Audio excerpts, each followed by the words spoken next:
Everyone, मैं आशा करती हूँ आप सभी ठीक होंगे। मैं काजल धामी आप सभी का स्वागत करती हूँ आपके अपने चैनल पीपल टीचर में। आज की वीडियो आप लोगों के लिए बहुत खास वीडियो होने वाली है, जिसके अंदर मैं आप लोगों के साथ इंग्लिश पैडागोजी आज की एक सिंगल वीडियो में मैं आप लोगों के लिए कवर करूंगी। और इस वीडियो को आप अंत तक देखिएगा। इस वीडियो के बाद आपकी इंग्लिश पैडागोजी के सारे टॉपिक यहाँ पे कवर हो जाएंगे। एक आपका क्विक रिवीजन हो जाएगा इन सभी टॉपिक का, ताकि आपके इन टॉपिक से अगर क्वेश्चन आते हैं आपके पेपर में तो आपके पेपर में कोई क्वेश्चन गलत ना हो। तो चलिए आज की वीडियो शुरू करते हैं। इसके अलावा अगर आप मेरे चैनल पे नए हैं तो इसी तरीके से मैंने आप लोगों के लिए ईवीएस पैडागोजी और मैथ्स पैडागोजी की जो रिवीजन मैराथन क्लास है वो आप लोगों के लिए ली है। अगर आप लोगों ने वो वीडियो नहीं देखी तो अगर आप प्लेलिस्ट सेक्शन में जाएंगे तो पहली प्लेलिस्ट आपको सीटेट दिसंबर 2022 मैराथन क्लासेस की मिल जाएंगी। आप उन वीडियोस को भी जरूर देखिएगा ताकि आपकी तैयारी यहाँ पे अच्छे से बूस्ट हो सके। अब चलिए आज की क्लास शुरू करते हैं। और अगर आपको इंग्लिश पैडागोजी से थोड़ा सा भी डर लगता है या फिर अभी तक आपने प्रिपेयर नहीं किया तो ये वीडियो आप लोगों के लिए बहुत ज़्यादा हेल्पफुल होने वाली है। तो चलिए आज की क्लास शुरू करते हैं। और सबसे पहले जैसा कि हम सभी जानते हैं कि अगर हम किसी भी लैंग्वेज को पढ़ने जाएं तो देखिए आपको उस लैंग्वेज में दो चीज़ें यहाँ पे पढ़नी है, चाहे आप इंग्लिश के लिए पढ़ें, चाहे आप हिंदी के लिए, उर्दू के लिए, संस्कृत के लिए। सबसे पहले हम लोगों को दो टर्म पढ़ने हैं। एक है एक्विजिशन जिसका मतलब होता है भाषा अर्जन, दूसरा होता है लर्निंग यानी कि भाषा अधिगम। तो देखिए सबसे पहले हम अपनी क्लास को यहीं से शुरू करेंगे। तो चलिए शुरू करते हैं। देखिए जो आपका यहाँ पे पेपर पूछा जाता है, पेपर 1 पेपर 2 में आपका जो यहाँ पे लैंग्वेज का सेक्शन होता है, अगर आपने फॉर्म फिल करते हुए इंग्लिश भाषा का चयन किया है, चाहे आपने पेपर 1 में इंग्लिश ली है चाहे पेपर 2 में इंग्लिश ली है, आपकी जो इंग्लिश है वो आपका 30 मार्क्स का यहाँ पे पूछा जाएगा, जिसमें से 15 नंबर के तो आपके पैसेज और पोएम यहाँ पे पूछे जाते हैं। जबकि जो 15 नंबर होती है ये आपकी पैडागोजी होती है। ये जो 15 नंबर की पैडागोजी होती है इसका एक फिक्स सिलेबस है जो सीटेट की परीक्षा द्वारा दिया गया है, वही सिलेबस हम कवर करने वाले हैं। तो देखिए सबसे पहले अगर मैं एक्विजिशन टर्म की बात करूं, यानी कि यहाँ पे हम इंग्लिश में एक्विजिशन करें या फिर आप कह लीजिए लैंग्वेज एक्विजिशन की बात करें, तो एक्विजिशन का मतलब क्या होता है? अगर बच्चा नेचुरली किसी लैंग्वेज को सीख रहा बिना किसी सिस्टमैटिक प्रैक्टिस के साथ, जैसे कि आपके घर में बच्चा देख रहा है अपने बड़े लोगों को कि ये पर्टिकुलर ये लैंग्वेज बोल रहे हैं, जैसे कि हिंदी लैंग्वेज हो गया, या फिर आप कह लीजिए अगर आप साउथ साइड से हैं तो वहाँ की कोई लैंग्वेज, या फिर अगर आप किसी पर्टिकुलर स्टेट से हैं तो वहाँ की कोई लैंग्वेज। अगर बच्चा किसी को देख के किसी भाषा को सीख रहा है और उसमें कोई सिस्टमैटिक प्रैक्टिस नहीं कर रहा, लिखना बोलना नहीं सीख रहा, अभी सीधा वो किसी को सुन रहा है और वो शब्द वो बोल रहा है या फिर सीख रहा है, तो इसको क्या कहेंगे? इसको हम एक्विजिशन कहेंगे। इसके लिए क्या वर्ड यूज किया जाता है? एक्विजिशन वर्ड यूज किया जाता है। तो देखिए यहाँ पे बता रखा है अगर हम लैंग्वेज को नेचुरली यानी कि प्राकृतिक तरीके से सीखे, वो भी बिना किसी सिस्टमैटिक प्रैक्टिस के साथ, तो इस प्रोसेस को हम एक्विजिशन यानी कि भाषा अर्जन के नाम से जानते हैं। अब देखिए यहाँ पे बता रखा है ये एक सब कॉन्शियस प्रोसेस है। इसमें बच्चा यहाँ पे अलर्ट या फिर एक्टिव नहीं रहता। यहाँ पे वो क्या करता है, वो दूसरों को बोलते हुए सुनता है, देखता है और उनकी चीजों को यहाँ पे इमिटेट करने लग जाता है, एक तरीके से नकल करता है और कहीं ना कहीं इस तरीके से उस पर्टिकुलर लैंग्वेज में वो मास्टरी भी कर लेता है। इसके अलावा देखिए यहाँ पे बता रखा है कि ये एक इनफॉर्मल सिचुएशन में होता है। देखिए आप जो भाषा है वो अपने घर में भी सीख सकते हो, अपने दोस्तों से भी सीख सकते हो, आस पड़ोस के लोगों से भी सीख सकते हो। तो यहाँ पे कोई फॉर्मल सिचुएशन नहीं है कि कोई पर्टिकुलर स्कूल होगी, बुक होगी, एक क्लासरूम होगी, ऐसा कोई सिचुएशन यहाँ पे नहीं होता। और सबसे बढ़िया तरीका है किसी भी लैंग्वेज को सीखने का क्या? एक्विजिशन। इसके अलावा लैंग्वेज को एक और तरीके से सीखा जा सकता है जिसको हम बोलते हैं यहाँ पे लर्निंग। अब देखिए लर्निंग के अंदर क्या आएगा, जब बच्चा किसी लैंग्वेज को एक सिस्टमैटिक प्रैक्टिस के साथ सीखेगा। जैसे कि अगर बच्चा स्कूल में जा रहा है और कोई नई लैंग्वेज सीख रहा है तो यहाँ पे हम बच्चे को क्या करा रहे हैं? बच्चे को लैंग्वेज लर्निंग करा रहे हैं। इसके लिए क्या है, ये एक कॉन्शियस प्रोसेस है। इसमें बच्चा अलर्ट रहता है, इसमें बच्चा एक्टिव रहता है, बच्चे को पता है कि मैं ये लैंग्वेज सीख रहा हूँ। यहाँ पे बच्चा ग्रामर का यानी कि व्याकरण का भी यहाँ पे ज्ञान लेता है, साथ ही साथ यहाँ पे फॉर्मल सिचुएशन के साथ सीखता है। अगर हम एग्जाम्पल देखें तो लैंग्वेज एक्विजिशन में क्या आ जाएगी, हमारी जो मदर टंग है, जो हमारी मातृभाषा है या फिर जो हमारी रीजनल लैंग्वेज है वो आ जाएगी। और लैंग्वेज लर्निंग में जैसे कि हम क्लासरूम में जैसे इंग्लिश पढ़ा रहे हैं, हिंदी पढ़ा रहे हैं, संस्कृत, उर्दू, कोई भी लैंग्वेज जो हम पढ़ा रहे हैं वो लर्निंग में आ जाएगा, जो हम अधिगम बच्चे को करा रहे हैं। अब देखिए इन दोनों टर्म को लेके यहाँ पे नॉम चॉम्स्की ने एक टर्म हमें दिया जो कि है LAD, जो कि क्या है? लैंग्वेज एक्विजिशन डिवाइस, यहाँ पे बोला गया इनके द्वारा कि बच्चों में एक इनेट एबिलिटी होती है, यानी कि एक जन्मजात यहाँ पे एक क्षमता होती है, जिन्होंने क्या नाम दिया, लैंग्वेज एक्विजिशन डिवाइस, जो कि LAD कहा गया। इसके अनुसार ये क्या है कि बच्चों के अंदर एक डिवाइस है, एक जन्मजात यहाँ पे क्षमता है जिससे बच्चा किसी भी भाषा को सीख सकता है, और खास करके अगर उसे प्रारंभिक दौर में यानी कि उसके लाइफ के इनिशियल फेजेस में उसे चीज़ें सिखाई जाएं। अब देखिए, इसके अलावा कुछ प्रिंसिपल्स हमें फॉलो करने चाहिए अगर हम लैंग्वेज लर्निंग यहाँ पे करा रहे हैं, टीचिंग हम करा रहे हैं, लैंग्वेज टीचिंग। तो देखिए यहाँ पे सबसे पहले है कि देखिए, अगर बच्चा किसी पर्टिकुलर भाषा को सीख रहा है और उसका यूज़ ही नहीं कर रहा है, तो कहीं ना कहीं बच्चा उसको रट रहा होगा, बच्चा बस उसे यहाँ पे एग्जाम में पास करने के लिए सीख रहा होगा। तो हमें क्या करना है, हमें सबसे ज़्यादा एक्सप्लोजर देना उस लैंग्वेज का, यानी कि बच्चा उसको यूज़ करे, बच्चा उस लैंग्वेज को अप्लाई करे, हमें इस चीज़ पे यहाँ पे ध्यान देना है। इसके अलावा बच्चे का हमें हैबिट फॉर्मेशन कराना है कि बच्चा अपने हैबिट में लेके आए। अब देखिए, अगर आप देखिए, हम लोग यूजुअली यहाँ पे हिंदी लैंग्वेज बहुत फ्लुएंटली बोलते हैं। क्यों? क्योंकि हमारे घरों में भी ये लैंग्वेज यूज़ होती है, हम अपने दोस्तों के साथ भी यूज़ करते हैं, स्कूल्स में भी हम लोग अपने दोस्तों के साथ यूज़ करते हैं। तो बेसिकली जिस लैंग्वेज में हमारा कमांड होगा, जिस लैंग्वेज में हमारी हैबिट होगी या फिर आप कह लीजिए आदत होगी, वो लैंग्वेज हम लोगों को ईजिली वो चीज़ समझ में आएगी।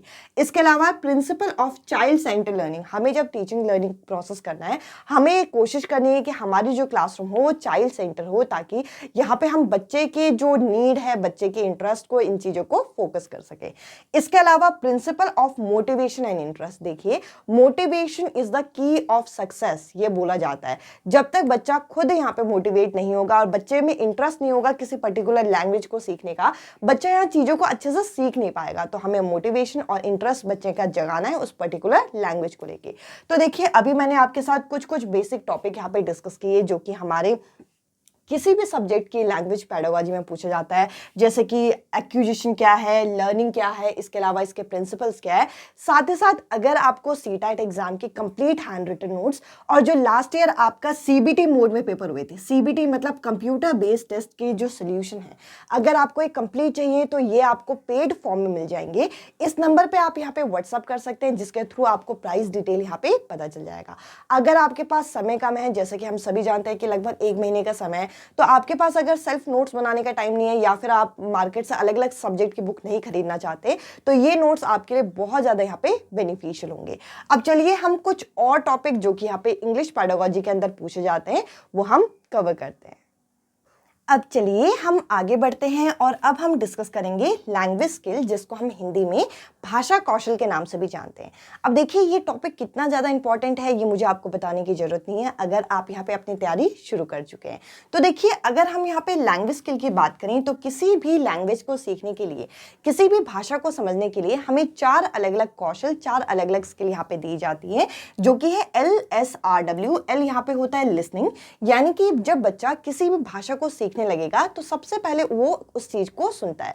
अब देखिए, अगर एक छोटे से नवजात बच्चे को अगर आप देखते हो, छोटे से न्यूबॉर्न बेबी को अगर आप देखते हो, तो क्या करता है वो, पहले आपके बातों को सुन रहा होता है। तो यहाँ पे सबसे पहले वो लिसनिंग स्किल जनरेट करेगा, जिसको हम सिमेंटिक एस्पेक्ट भी बोलते हैं, यानी कि हम किसी चीज को सुनते हैं तो वो सिमेंटिक एस्पेक्ट के अंदर आता है। कई बार ये भी पूछा जाता है।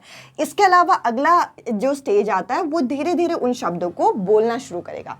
पहले वो वर्ड्स बोलेगा, एक एक शब्द बोलेगा, और उसके बाद धीरे धीरे वो सेंटेंसेस बोलेगा, जिसको फिनोटिक एस्पेक्ट बोलते हैं। देखिए, जो फिनोटिक एस्पेक्ट होता है वो फोन से संबंधित है, वो साउंड प्रोड्यूस करने की से संबंधित है। तो स्पीकिंग को फिनोटिक एस्पेक्ट से जोड़ा गया है। अब देखिए, अगला अगर हम देखें तो उसके बाद बच्चा धीरे धीरे कुछ टेक्स्ट वगैरह रीड करने लगेगा। अब जब हम किसी चीज़ को पढ़ते हैं तो हम साउंड तो प्रोड्यूस कर रहे हैं, साथ में हमारे सामने जो लिखा हुआ है हम उस चीज़ को देख रहे हैं। तो देखिए, 2 चीज़ें हैं यहाँ पे, फिनोटिक और ग्राफिक एस्पेक्ट, दोनों को कंबाइन यहाँ पे किया जाता है। इसके अलावा लास्ट यहाँ पे आता है आपका राइटिंग स्किल। जैसे ही बच्चे की जो फाइन मोटर स्किल, जैसे कि पेंसिल पकड़ना, पेन पकड़ने, ये स्किल आ जाएगी, तब बच्चा यहाँ पे ग्राफिक एस्पेक्ट यानी कि राइटिंग स्किल को भी जनरेट कर देगा। ये चारों स्किल इसी सीक्वेंस में बच्चे के अंदर डेवलप होती है। तो कई बार आपके एग्जाम में यहाँ पे सीक्वेंस भी पूछा जा सकता है कि लैंग्वेज स्किल का सीक्वेंस क्या है, तो आप बोलोगे LSRW, ये आपका सीक्वेंस है। अब देखिए, यहाँ पे ये जो आपको चारों स्किल यहाँ पे समझाई गई हैं, इन चारों स्किल को यहाँ पे 2 मेजर पार्ट में डिवाइड किया गया है। इन चारों स्किल में से 2 स्किल ऐसी हैं जिनको हम रिसीव करते हैं, जिनको हम ग्रहण करते हैं। इसमें बच्चा क्या होता है, यहाँ पे बच्चा आपका पैसिव होता है। तो इन्हें हम रिसेप्टिव स्किल बोलते हैं। जैसे कि अब देखिए, जब आप किसी को सुन रहे हैं तो लिसनिंग आपका रिसेप्टिव स्किल आ जाएगा, और जब आप किसी चीज को रीड कर रहे हैं तो जो आपके सामने है, जब जस्ट उसे पढ़ रहे हैं, तो लिसनिंग और रीडिंग क्या हो जाएगा, आपका रिसेप्टिव स्किल। ये कई बार आपके पेपर में पूछा जाता है। अब प्रोडक्टिव स्किल क्या है, जिसमें हम कोई चीज उत्पाद कर रहे हैं, प्रोड्यूस कर रहे हैं, तो इसमें बच्चा क्या होता है, इसमें बच्चा यहाँ पे क्या होता है, एक्टिव होता है। जैसे कि यहाँ पे जब बच्चा बोल रहा है, अब देखिए मैं आपके सामने बोल रही हूँ, जरूरी नहीं है कि बोर्ड में जितना लिखा है मैं उतना ही जस्ट आपके सामने रीड करूँ। मेरे मन में जो भी चीज़ आएगी, मुझे जितना एक्सप्लेन करना है, मैं आपके सामने वो चीज़ एक्सप्लेन करूँगी। तो जब हम बोल रहे होते हैं, यानी कि स्पीकिंग और राइटिंग के टाइम में हम कोई चीज़ प्रोड्यूस करते हैं, तो इन्हें हम प्रोडक्टिव स्किल बोलते हैं। इसके अलावा ये जो आपकी रीडिंग स्किल है, ये रीडिंग स्किल के कई सारे सब टाइप है, इनके टर्म्स से रिलेटेड आपके क्वेश्चन बन जाते हैं। सबसे पहले लाउड रीडिंग, जब हम किसी चीज को लाउडली आवाज निकाल के पढ़ते हैं तो उसे लाउड रीडिंग बोलते हैं। साइलेंट रीडिंग क्या होता है, जब हम मन में उस चीज को पढ़ते हैं, और साइलेंट रीडिंग में हम लोग काफी कंटेंट को काफी फास्ट रीड कर रहे होते हैं। अगला है स्कीमिंग। स्कीमिंग क्या होता है, अगर हम क्विकली किसी चीज को फटाफट अगर पढ़ें ताकि हमें एक पैसेज का जनरल आइडिया मिल जाए। अब देखिए, जब आपके अभी एग्जाम होगा, और जैसे कि मैंने अभी बताया कि इंग्लिश का पूरा सेक्शन आपका 15-15 में डिवाइडेड है। अगर आपके पास टाइम नहीं है तो आप लास्ट में क्या करोगे, पैसेज का जनरल आइडिया लेना चाहोगे, तब आप क्या कर रहे हो, स्कीमिंग कर रहे हो। बट उसके बाद अगर मान के चलिए कि आप एक क्वेश्चन में अटक गए और आपके पास टाइम है, आप सोच रहे हो कि मुझे यहाँ का इस पैसेज का कोई जनरल इंफॉर्मेशन मिल जाए, यानी कि वो जो पर्टिकुलर क्वेश्चन है वो आपको जानना है कि कौन से पैसेज में से है, तो आप स्पेसिफिक पीस ऑफ इंफॉर्मेशन के लिए उस पैसेज को पढ़ोगे, तो इसको बोलते हैं आपका स्कैनिंग जब आप कर रहे हो। इसके अलावा जब हम केयरफुली रीडिंग करते हैं किसी कंटेंट का ताकि हम लोगों को कोई टेक्स्ट वहाँ पे समझ में आ सके, तो इसे बोलते हैं इंटेंसिव रीडिंग।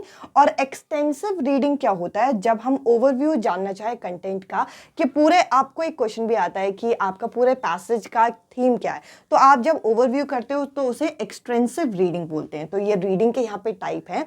इन टर्म से संबंधित आपके पेपर में क्वेश्चन आ जाते हैं, तो ये टर्म आपको अच्छे से तैयार होने चाहिए। अभी मैंने आप लोगों के साथ लैंग्वेज लर्निंग, लैंग्वेज एक्विजिशन, इसके प्रिंसिपल, नॉम चॉम्स्की के जो टर्म हमें LAD लैंग्वेज एक्विजिशन डिवाइस दिया है वो डिस्कस किया। इसके अलावा लैंग्वेज स्किल और टाइप ऑफ रीडिंग जो टेक्स्ट है ये मैंने डिस्कस किया। इसके अलावा अगर जैसे कि मैंने कहा कि कंप्लीट CTET के नोट्स चाहिए तो आप इस नंबर पर व्हाट्सअप कर सकते हैं। अब चलिए, लास्ट टाइम क्या हुआ था कि इंग्लिश में यहाँ पे आप लोगों को कुछ टर्म्स की फुल फॉर्म पूछी गई थी, वो सारी फुल फॉर्म जरा हम डिस्कस करते हैं। अब चलिए, मैं आप लोगों के साथ यहाँ पे कुछ इंपॉर्टेंट टर्म डिस्कस करना चाहती हूँ जिनसे संबंधित हमारे CTET की परीक्षा में क्वेश्चन पूछे गए थे। जैसे कि आप यहाँ पे देख सकते हैं BICS। BICS का फुल फॉर्म होता है बेसिक इंटरपर्सनल कम्युनिकेशन स्किल, यानी कि अगर हमारे अंदर किसी और के साथ बेसिक कम्युनिकेशन स्किल होता है तो इसके लिए यहाँ पे जो टर्म यूज किया जाता है वो है BICS। बहुत इंपॉर्टेंट है, आपके पेपर में इस टर्म से क्वेश्चन यहाँ पे पूछ ले जाते हैं। इसके अलावा अगला टर्म है TBLT। TBLT का फुल फॉर्म है टास्क बेस्ड लैंग्वेज टीचिंग। अगर हम लैंग्वेज टीचिंग यहाँ पे करा रहे हैं और वो भी किसी पर्टिकुलर टास्क को फुलफिल करने के लिए, तो इसके लिए यहाँ पे टर्म यूज किया जाता है TBLT। इसके अलावा अगला है CALP। यहाँ पे कॉग्निटिव एकेडमिक लैंग्वेज प्रोफिशिएंसी। यहाँ पे लैंग्वेज प्रोफिशिएंसी किस लिए हो रहा है, ताकि कॉग्निटिव एकेडमिक तरीके से, यानी कि संज्ञान में यहाँ पे एक तरीके से डेवलपमेंट हो, प्रोफिशिएंसी आए, वो भी किसमें, एकेडमिक लेवल पे, यानी कि कॉग्निटिव यहाँ पे एकेडमिक लैंग्वेज प्रोफिशिएंसी बच्चे में आए, यानी कि वो एकेडमिक लेवल पे उस लैंग्वेज को यहाँ पे सीख पाए और अपने पूरे कोग्निशन का प्रयोग करके, तब जाके यहाँ पे CALP यहाँ पे यूज किया जाता है, कोग्निटिव एकेडमिक लैंग्वेज प्रोफिशिएंसी। अगला है GTM, जो कि एक टीचिंग मेथड भी है जिसको ग्रामर ट्रांसलेशन मेथड बोलते हैं। अब देखिए, ग्रामर ट्रांसलेशन मेथड में होता क्या है, इसमें टीचर क्या करती है, ये सबसे ओल्डेस्ट मेथड है जिसे पर्शियन मेथड भी बोलते हैं। इसमें teacher word to word, sentence to sentence बच्चे को सारी चीजें ट्रांसलेट करते हैं उनके मदर टंग में या फिर उनके नेटिव लैंग्वेज में, ताकि बच्चे को चीजें समझ में आए। बट कहीं ना कहीं ये मेथड थोड़ा सा डीमेरिट भी यहाँ पे लेके आता है कि हर चीज का ट्रांसलेशन पॉसिबल नहीं है। और अगर हम हर चीज़ का ट्रांसलेशन बच्चे को करेंगे तो जो बच्चे की टारगेट लैंग्वेज है वो बच्चा यहाँ पे सीख नहीं पाएगा। तो ये यहाँ पे ग्रामर ट्रांसलेशन मेथड में हर चीज़ें ट्रांसलेट करा के की जाती है, इसलिए इसका नाम पड़ गया ग्रामर ट्रांसलेशन मेथड। इसके अलावा अगला आप यहाँ पे देख सकते हैं CLL, जिसका फुल फॉर्म होता है कम्युनिटी लैंग्वेज लर्निंग। यहाँ पे लैंग्वेज लर्निंग क्यों हो रही है? ताकि कम्युनिटी के जो बेसिक यहाँ पे एक तरीके से एस्पेक्ट हैं उसको यहाँ पे फुलफिल कर सके, इसलिए यहाँ पे की जाती है।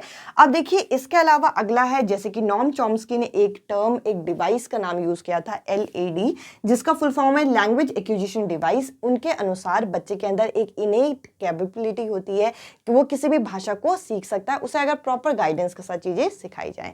अब देखिए इसके अलावा यहाँ पे है TPR, टोटल फिजिकल रिस्पॉन्स। अगर हम किसी चीज को लेके टोटली फिजिकल रिस्पॉन्स देते हैं तो इसके लिए हम TPR शब्द का प्रयोग करते हैं। अब देखिए यहाँ पे कुछ टीचिंग मेथड्स के टर्म लिखे हुए हैं, इनको जरा डिस्कस करते हैं। जैसे कि देखिए इंडक्टिव, डिडक्टिव, ह्यूरिस्टिक, ये सारे टर्म तो मैं ऑलरेडी डिस्कस कर चुकी हूँ। यहाँ पे कुछ टर्म है जैसे कि अभी मैंने डिस्कस किया, grammar translation method. Grammar translation method में क्या होता है कि बच्चे को word to word, sentence to sentence उनके मदर टंग में सारी चीजें ट्रांसलेट की जाती हैं ताकि बच्चा उस पर्टिकुलर भाषा को अच्छे से सीख पाए। कहीं ना कहीं इससे बच्चा चीजें सीख तो जाएगा, बट ये पॉसिबल नहीं है कि आप हर चीज को ट्रांसलेट करो, और कई बार ट्रांसलेशन से वर्ड का मीनिंग या सेंटेंस का मीनिंग भी चेंज हो जाता है, और यहाँ पे बच्चे की टारगेट लैंग्वेज बच्चा सीख नहीं पाएगा। अब देखिए अगला मेथड है डायरेक्ट मेथड, जो कि ग्रामर ट्रांसलेशन मेथड का जस्ट अपोजिट है। इसमें क्या किया जाता है, जो हमारी टारगेट लैंग्वेज है बच्चा भी उसी में यहाँ पे चीज़ें समझेगा, टीचर भी उसी में टीच करेगी, बट कहीं ना कहीं क्या होता है, क्लास थोड़ी से यहाँ पे एक तरीके से थोड़े इस तरीके से हो जाती है कि एक फिक्स और रिजिड, अगर बच्चे को कोई चीज़ समझ में नहीं आ रही तो उनके मदर टंग में उस चीज़ को ट्रांसलेशन यहाँ पे नहीं होता। इसके अलावा अगला है बाइलिंगुअल मेथड। बाइलिंगुअल में आप जैसे कि आप देख सकते हैं बाई वर्ड छुपा हुआ है। बाई मतलब दो लैंग्वेज, दो लैंग्वेज का प्रयोग यहाँ पे बच्चे नहीं करते, दो लैंग्वेज का प्रयोग यहाँ पे टीचर करती है एक्सप्लेनेशन के टाइम में, या तो जो लैंग्वेज वो सिखा रही है या तो उन बच्चों की नेटिव लैंग्वेज, ताकि बच्चे को वो चीज़ ज़्यादा अच्छे से समझ में आए। तो देखिए डायरेक्ट मेथड से ज़्यादा बेटर है बाइलिंगुअल मेथड। इसके अलावा एक और मेथड है audio lingual method. Audio lingual method को हम आर्मी मेथड के नाम से भी जानते हैं। इसका दूसरा नाम क्या है? इसका दूसरा नाम है हमारा आर्मी मेथड। इसमें क्या किया जाता है, ऑडियो लिंगुअल, दो वर्ड छुपे हैं, ऑडियो मतलब साउंड और लिंगुअल मतलब लैंग्वेज। यहाँ पे क्या किया जाता था, यहाँ पे आर्मी के जो सोल्जर्स होते थे उनको कमांड देने के लिए इस मेथड को यहाँ पे वर्ल्ड वॉर के टाइम में यूज किया जाता था, जो कि यहाँ पे ऑडियो लिंगुअल मेथड के नाम से जाना गया। अभी मैंने आपके साथ कुछ टर्म्स और कुछ टीचिंग मेथड्स जो हैं मैंने यहाँ पे क्विकली यहाँ पे रिवाइज करा है। आई होप ये आप लोगों ने पढ़ा होगा और यहाँ पे आप लोगों की एक बेसिक रिविजन हो रही है। अगर आपने ये सब टर्म्स नहीं पढ़े तो इनके डिटेल नोट्स बनाइए, अगर आपके पास नोट्स हैं तो उनसे रिवाइज कीजिए। आपका पेपर है, आपको क्लियर करना है, यहाँ पे हम आपको गाइड कर सकते हैं। अब चलिए कुछ और टर्म बचे हैं उनको जरा डिस्कस करें। अब चलिए हम लोग कुछ और इंपॉर्टेंट टर्म यहाँ पे डिस्कस करें। जैसे कि आप यहाँ पे देख सकते हैं, हम जब इंग्लिश की टीचिंग कराएंगे तो हमें कुछ एग्जिम्स यहाँ पे फॉलो करने होते हैं, जैसे कि नोन टू अननोन। यानी कि हम लोग यहाँ पे जब टीचिंग कराएं तो हम लोगों को ये ध्यान रखना है कि हम लोगों को जो बच्चों को नोन चीजें हैं उससे अननोन चीजों तक बच्चों को लेके जाना है, ताकि बच्चा नई नई चीजों को यहाँ पे डिस्कवर कर सके। इसके अलावा अगला है यहाँ पे सिंपल टू कॉम्प्लेक्स। हमें अपनी टीचिंग का लेवल पहले सिंपल रखना है और धीरे धीरे उनको उस चीज को और कॉम्प्लेक्स वे में हमें चीजों को समझाना है। अब देखिए अगला पॉइंट यहाँ पे होल टू पार्ट। देखिए हमें क्या करना है, पहले सारी आपकी जनरल चीजें हमें बच्चे को पढ़ानी है और फिर स्पेसिफिक एरिया तक बच्चे को लेके जाना है। तो यहाँ पे हमारा जो एग्जाम हो जाएगा वो होगा होल से पार्ट तक। अब इसके बाद यहाँ पे है कि हमें सबसे पहले डिडक्टिव इंडक्टिव रीजनिंग करानी है, जिसे हम आगमन विधि भी बोलते हैं, और उसके बाद डिडक्टिव वे तक लेके जाना है। यानी कि पहले बच्चे को कुछ एग्जाम्पल से कॉन्सेप्ट समझाना है, उसके बाद फिर कॉन्सेप्ट से रूल की तरफ लेके जाना है। तो ये कुछ हैं जो कि यहाँ पे इंग्लिश टीचिंग में ये फॉलो किए जाते हैं। कुछ और छोटे छोटे टर्म हैं जो कि आपको पता होने चाहिए, जैसे कि ये जो फोनीम्स होते हैं ये क्या होते हैं। फोनीम्स आपके किसी भी लैंग्वेज की सबसे छोटी यूनिट को फोनीम्स कहते हैं। तो आप बेसिकली आप क्या कह सकते हो, फोनीम्स ये आपके स्मॉलेस्ट यूनिट होते हैं किसी भी लैंग्वेज के। इसके अलावा मॉर्फीम्स क्या होते हैं, मॉर्फीम्स होते हैं किसी भी शब्द का सबसे छोटा यूनिट, यानी कि जिसको हम और ब्रेक नहीं कर सकते, जो सबसे छोटी इकाई हो, स्मॉलेस्ट यूनिट ऑफ वर्ड। ये देखिए ये स्मॉलेस्ट यूनिट होती है लैंग्वेज की, जैसे कि आप मान के चलिए ABCD, और मॉर्फीम्स जैसे कि आप कह लीजिए कैट, बैट, जिसको हम और ब्रेक नहीं कर सकते। इसके अलावा फोनोलॉजी होता है, जब हम स्टडी करते हैं किसी भी साउंड पैटर्न का तो साउंड पैटर्न की स्टडी को हम क्या कहते हैं, फोनोलॉजी कहते हैं। और सिंटेक्स क्या होता है, स्टडी ऑफ स्ट्रक्चर, जो आपके सेंटेंस के स्ट्रक्चर है उसको स्टडी करना आपका सिंटेक्स, तभी हमारे क्वेश्चन बनते हैं सिंटेक्स एरर के। अब देखिए इसके अलावा यहाँ पे अभी हम इवैल्यूएशन यानी कि मूल्यांकन को समझेंगे, पर साथ ही साथ मूल्यांकन के जो टूल्स हैं ये भी आपके पेपर में पूछ ले जाते हैं। जैसे कि सबसे पहला है पोर्टफोलियो। देखिए हम पोर्टफोलियो बच्चे का बनाते हैं, जिसमें हम यहाँ पे करते क्या है, यहाँ पे हम बच्चे के काम को सिस्टमैटिक कलेक्शन में रखते हैं। आपने देखा होगा कि स्पेशली जैसे प्राइमरी क्लासेस होती हैं उनमें बच्चों के सारे कलेक्शन, चाहे उनके जो एकेडमिक या नॉन एकेडमिक, इसके अलावा ड्राइंग कॉम्पिटिशन, राइटिंग कॉम्पिटिशन के एक एक पेजेस, किस तरीके के उन्होंने परफॉर्मेंस किया, हर चीज़ का यहाँ पे एक लिस्ट होता है। तो पोर्टफोलियो क्या है, एक आपकी रिकॉर्ड बुक है। ये क्या है, एक रिकॉर्ड फाइल है या फिर आप कह लीजिए रिकॉर्ड बुक है, जिसमें हम सिस्टमैटिक कलेक्शन करते हैं बच्चे के काम का। इसके अलावा देखिए रिकॉर्ड्स जो हम स्कूल में रखते हैं वो दो तरीके के होते हैं। एक होता है क्यूमुलेटिव रिकॉर्ड। क्यूमुलेटिव रिकॉर्ड में सी से आप याद रखना, सी से क्यूमुलेटिव, सी से क्लासरूम। तो देखिए क्लासरूम के अंदर जो भी बच्चों के जो चीज़ें आपके इंक्लूड होती है, जैसे कि बच्चे का आपका अटेंडेंस हो गया, ठीक है जी। इसके अलावा अटेंडेंस के अलावा और क्या हो सकता है कि बच्चे ने क्या परफॉर्म किया, उनकी जो मार्कशीट होती है, ये सारी चीजें यहाँ पे रखी जाती है जो भी क्लासरूम के अंदर काम चल रहा है। इसके अलावा एनेक्डोटल रिकॉर्ड क्या होता है, ये रिकॉर्ड्स आपके रिटन फॉर्म में रखे जाते हैं, वो भी किसी स्पेसिफिक इवेंट या फिर स्टोरी का, यानी कि किसी एक घटनाक्रम में बच्चे के को ऑब्जर्व करके जो रिकॉर्ड्स बनाए जाए वो आपके एनेक्डोटल रिकॉर्ड है। और बाकी जो भी क्लासरूम के अंदर रिकॉर्ड्स होते हैं वो क्यूमुलेटिव रिकॉर्ड होते हैं। इसके अलावा एक और यहाँ पे टर्म लिखा है चेकलिस्ट। अगर बच्चा किस तरीके से परफॉर्म कर रहा है इसके लिए हम एक चेकलिस्ट बना सकते हैं और हम बच्चे के बिहेवियर को यस और नो में, टिक और राइट में हम कर सकते हैं कि हमने बहुत सारे एरिया रख दिया और ये देखा कि रोहन जो है ये वाली एक्टिविटी कर पा रहा है या नहीं कर पा रहा, तो यस और नो में हम टिक करते हैं। इसके अलावा रेटिंग स्केल, रेटिंग स्केल में हम क्या करते हैं कि हम यहाँ पे रेट कर देते हैं, जैसे कि आपका bad, good, very good, excellent, outstanding, इस तरीके से हम रेट कर देंगे और बच्चे को हम यहाँ पे रिमार्क देंगे कि बच्चा कौन से कैटेगरी में यहाँ पे लाई करेगा। आई होप जितना भी मैंने आप लोगों को ये चीज़ें समझाई हैं ये क्लियर हुआ होगा। जैसे कि मैंने कहा कि मूल्यांकन, इवैल्यूएशन हमें किस तरीके से करना है ये भी हमें यहाँ पे डिटेल में डिस्कस करना है, तो जरा आगे हम उसे डिस्कस करते हैं।